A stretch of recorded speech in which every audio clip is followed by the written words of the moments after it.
If you enjoy these programs, please like and subscribe. I don't even know when the first time I was told that I was responsible for killing Jesus by some Catholic kids. And I was just shocked.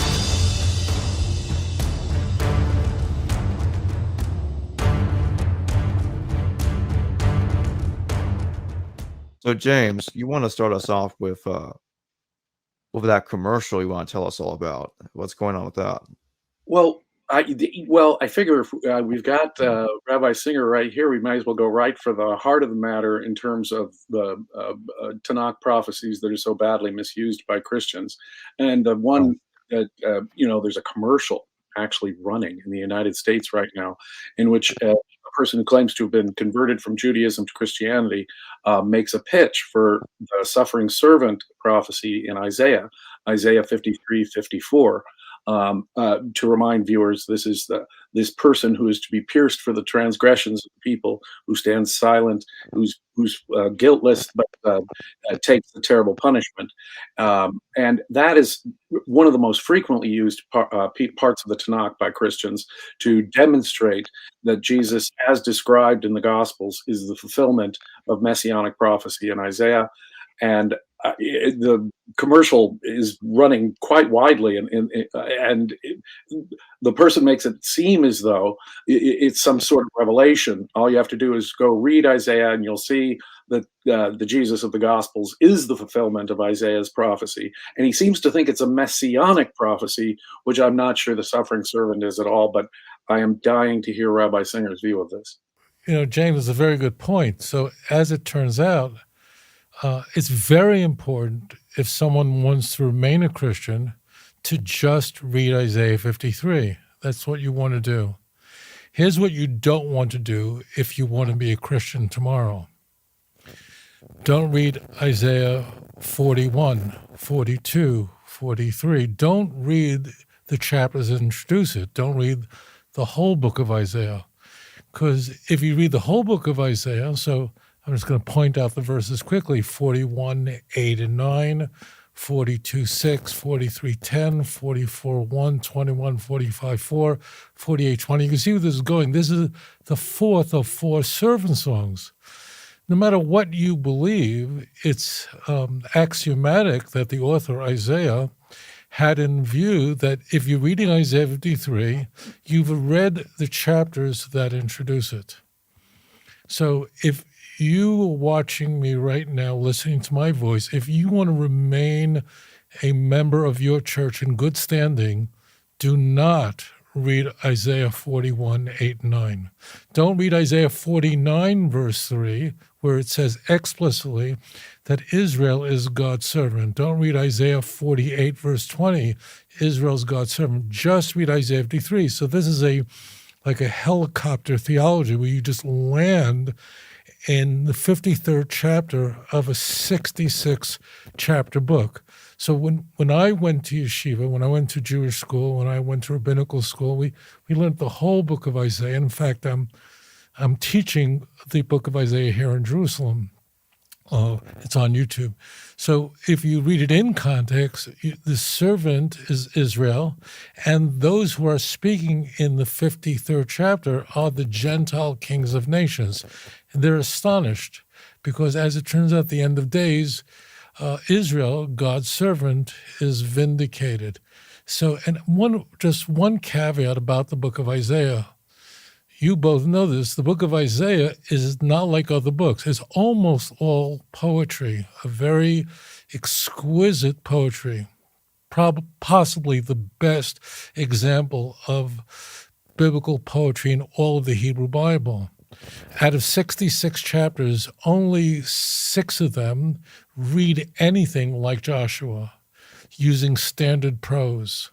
That means it's almost all of Isaiah is using this very dense biblical poetry. When I say poetry, I don't mean Shakespearean poetry, but it's symbolic.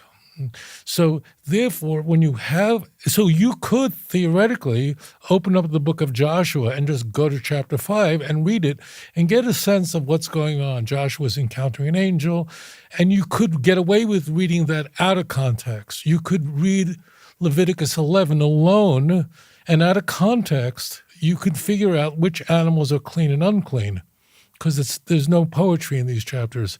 Isaiah is almost all poetry, and therefore it's almost always using figurative language. So if you read the chapters that introduce, you know immediately Israel is in view here, not of all of Israel, but the righteous servant of Israel, who's not one individual, but as Isaiah 43 verse 10 says, "You are my witnesses, saith the Lord, my servant whom I have chosen." So the servant is God's witnesses, and that's what's going on here. So again, if you're a Christian, you want to stay a Christian, just stay with 53 and Isaiah 9 and Isaiah 7, just those three chapters. You'll know that you should know them by heart, and you'll stay in your church. If you read Isaiah 83 in context, be prepared to resign from your church tomorrow. Well, you bring up an outstanding point. It is highly poetic language. It is metaphorical language. And the suffering servant here actually is not any particular individual who's being predicted will come. It's a metaphor for the Jewish people as such. Right. And that brings up another, maybe the most widely used prophecy from the Tanakh by Christians, and widely misused prophecy from the Tanakh by Christians, is Daniel's Son of Man prophecy. And there again, it's always struck me that just like the other beasts that are being described, the image and the figure like a man is again a metaphor, picking up exactly what you're saying before, is a metaphor for all of Israel. It's not simply meaning a particular human being like a Messiah, or a God-man like a Messiah, Jesus to come. Would that be your take on Daniel as well? I think so. I think you nailed it there. The reason the word "like" is used is because this is a night vision, 7:13. I believe this is the most quoted passage in the Christian Bible.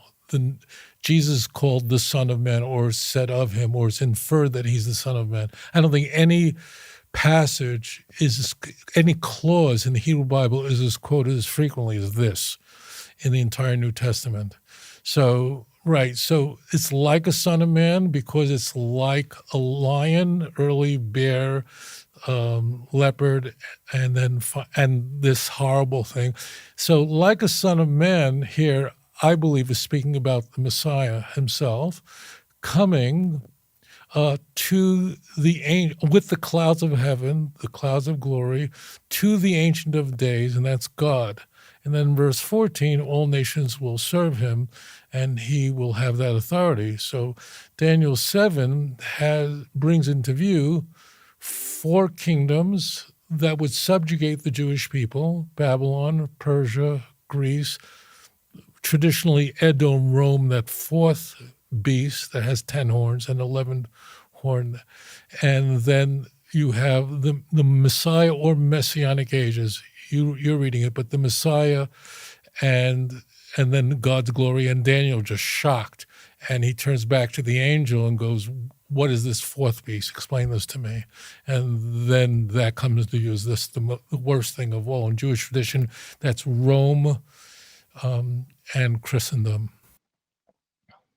Right. And so in effect, it's taking what is a symbolic statement of the triumph of Israel and turning it for its own uses into Jesus of the Gospels.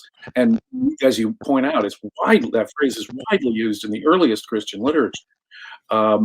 And it's sort of turning up the meaning of that prophecy, which is messianic and eschatological, but it's turning the concrete meaning of it on its head. I just would add to this, Christians, if they thought about this, they would, let's say for a moment, if Daniel 7:13 is speaking about the Messiah, for those who don't know, Daniel 7 is in Aramaic. If Daniel 7 is about the Messiah, that means Jesus can't be the Messiah. Could there be a greater proof that the core tenet of the Christian religion is flawed than Daniel 7? Because Daniel 7, 13, and 14, if it is speaking about the Messiah, it says there explicitly, 13 and 14, chapter 7, that all nations will serve him, and then his sovereignty will be from one end of the world to the other, as we find in Zechariah chapter 9, verse 10.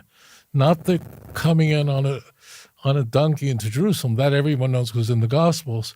But verse 10, so most of the world does not believe in Christianity, most of the world. So it didn't happen. So can there be a greater proof that Jesus is not the Messiah than Daniel 7:13, if we concede at all?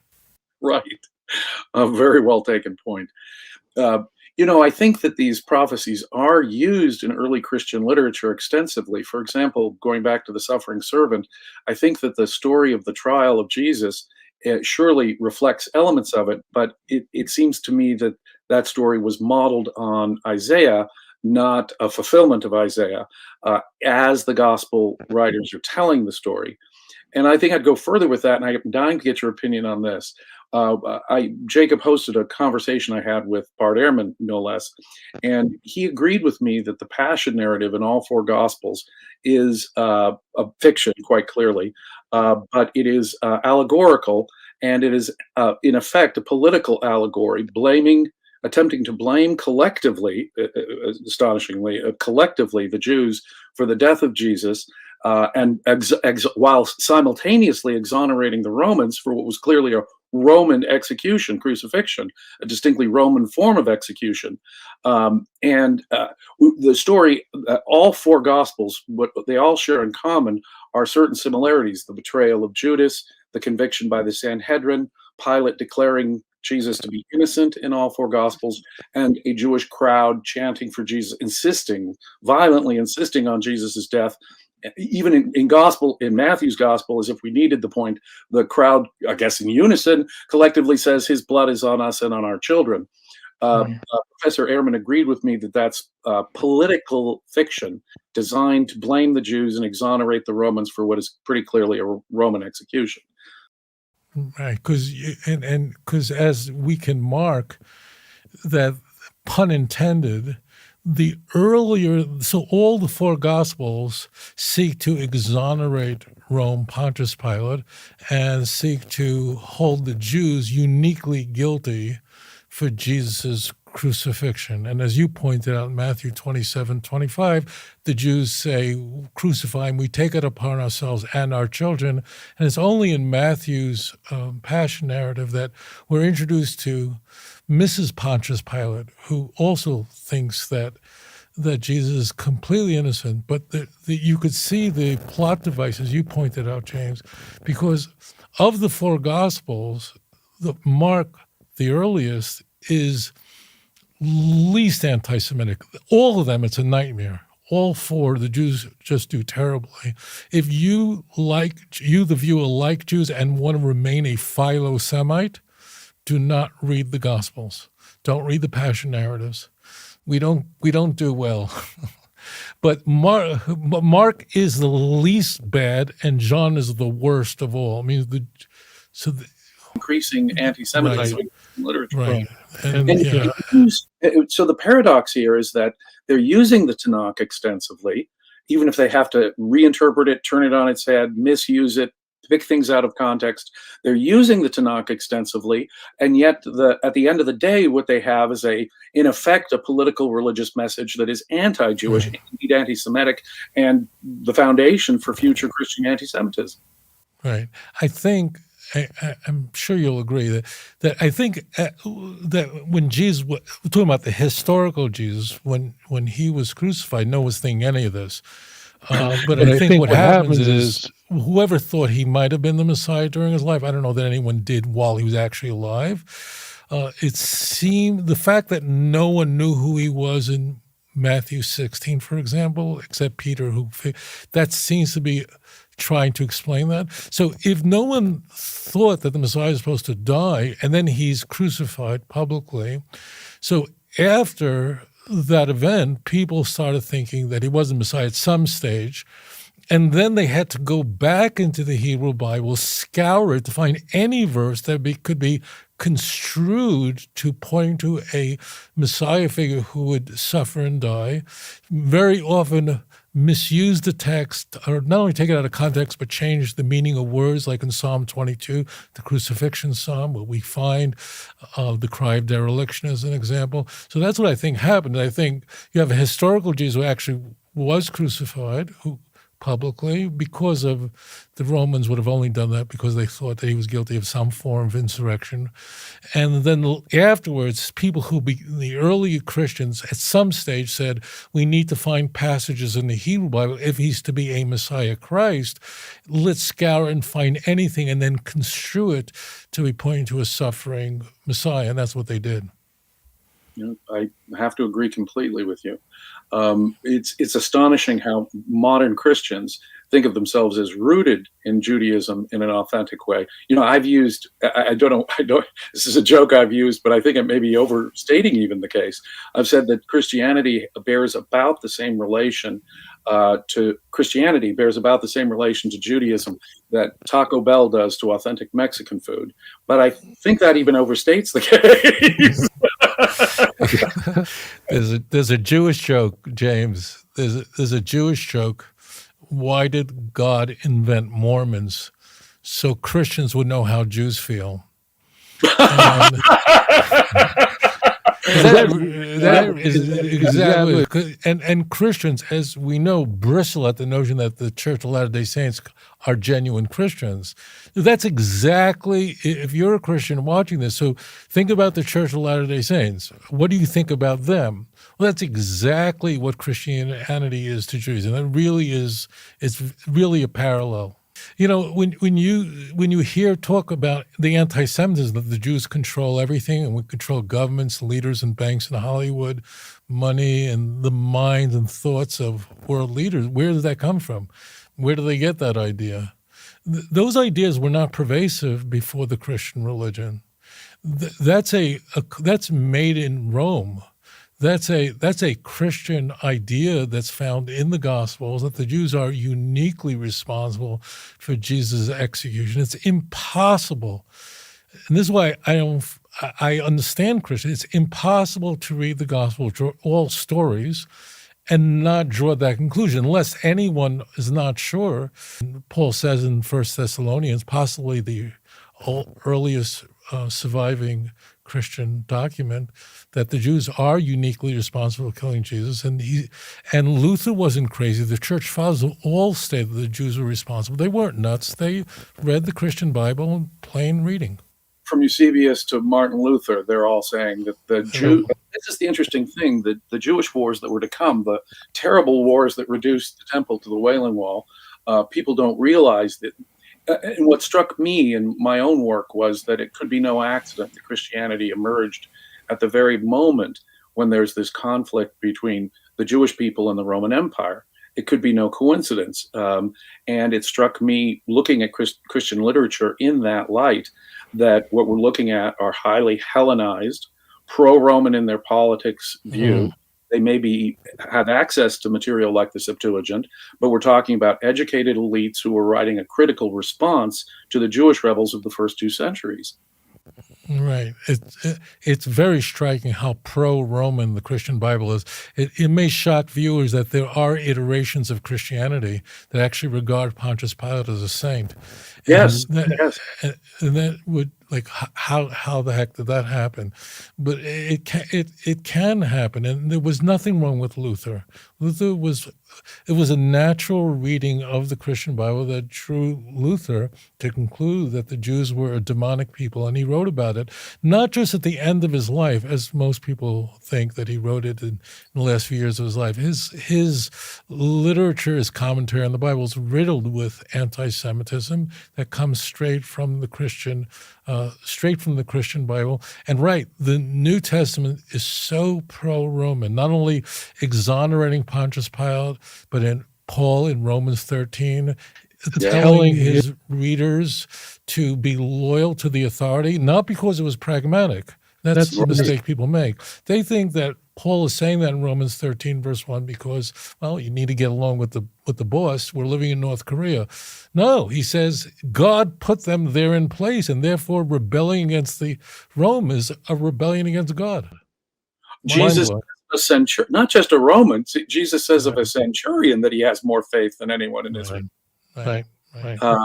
And when you put it together with the obviously fiction structure of the passion narrative shared in all four gospels, the political motivation becomes quite clear. And as you observe, there's an increasingly strident anti-Semitism as Christian literature develops. It's there, I think, from the beginning with the passion narrative, I think, but increasingly anti-Semitic material can be found. Yeah. Right. It just keeps intensifying to the point that in John 19, in this highly developed conversation between Jesus and Pontius Pilate, Jesus is not a quiet fellow as he is in Mark.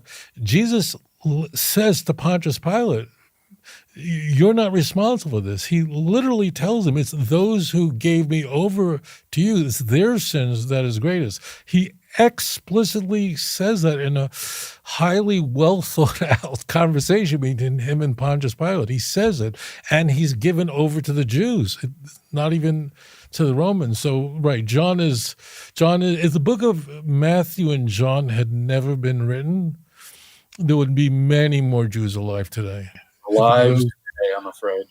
Right. I come from a Christian background, sir, and my ancestors for the last 1,000 years have been Christians. But I have to agree with you, 100%. It is in the basic. Unfortunately, it's in the basic bone structure of the Gospels, I think. And you can see during the Middle Ages they'd do passion play performances in Europe, and it would routinely cause mob violence against the local Jews. It's a despicable part of Christian history. Right. Look, as a child in Brooklyn, you did not walk around Good Friday. That was not a good time for you. It was not a good time for Jewish people. So if you stayed in Borough Park, that was all Jewish. But if you stepped out and people are all amped up about, you were called a Christ killer. I was told that, I don't even know when the first time I was told that I was responsible for killing Jesus by some Catholic kids. And I was just shocked. Of course, I didn't have the guts to tell them. I wanted to tell them. I wasn't even in a neighborhood at the time. It seemed so preposterous to me but that was the charge. You killed Jesus. Right. And I've been told that on the streets of Jerusalem. I have YouTube videos of Christians saying that to my face. And my response is, I want you to know that you are being loyal to the text. The text, you are conforming properly to Matthew 27. As you pointed out, James, one of the most grotesque passion narratives where the Jews just say, we did it, and not only that, all generate. And you're right, that is a plain, natural reading of the text. And there are, of course, Christians who are very nice who say, no, it was only those Jews then, not Jews today, are not responsible for it. And the church said that in the Second Vatican Council, the Catholic Church. And I'm very happy they believe that, but that's not the natural reading of the text. Right. No, exactly. What was only in the 20th century collectively forgave the Jews for killing Jesus within our lifetimes. Our lifetime, right. Second Vatican Council was our lifetime. I was born in 1960. That was my lifetime. If you enjoy these programs, please like and subscribe. אדון עולם אשר מלך בטרם כל יציר נברא ועת נעשה בחפצו כל אזי מלך שמו נקרא ואחרי ככלות הכל לבדו ימלוך נורא